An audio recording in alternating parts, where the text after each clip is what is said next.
இது ஒரு வியாபார சம்பந்தப்பட்டமான ஒரு விஷயம். உங்களுக்கு எந்த ஒரு தொழில் தொடங்கணும்னு நீங்க ஆசைப்பட்டாலும் தப்பே இல்லங்க. ஆனா, அந்த தொழில வந்து ஓரளவாச்சும் உங்களுக்கு அதோடைய டீப் நாலேட்ஜ் இருக்கணும். நாலேட்ஜ் இல்லாம நீங்க ஓப்பன் பண்ணீங்கன்னாக்கா, அது எங்க போனாலும் சறுக்கிட்டு தான் போய் நிக்கும். அது சில நேரங்கள்ல மட்டும் கை குடுக்குறதுக்கான வாய்ப்புகள் இருக்கலாம். ஏதோ த தட்டு தடுமாறி வெளியால வந்தாலும் வந்துரலாம். ஆனா, நீங்க ஒரு நாலேட்ஜோட போம்போது, ஒரு பிளானிங்கோட போம்போது 99% உங்களுக்கு சக்சஸ் பெர்சன்டேஜ் தான் ஜாஸ்தியா இருக்கும்.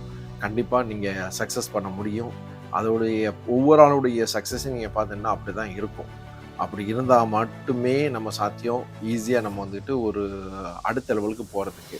ஒரு பிசினஸ வச்சுக்கிட்டு இருக்கும்போதே அடுத்த 7 பிசினஸ்ல போய் தாவக்கூடாது. அதே ஒரு பிசினஸே நீங்க முழுமையான நேரமா கண்ணோட்டத்தோட நீங்க பார்த்து போனீங்கன்னாக்கா, இது வந்துகிட்டு உங்களுக்கு நல்லா சாத்தியமாகும். இந்த மெசேஜ் உங்களுக்கு யூஸ்ஃபுல்லா இருக்கும்னு நினைக்கிறேன். நம்மளுடைய சேனல மறக்காம ஷேர் பண்ணுங்க.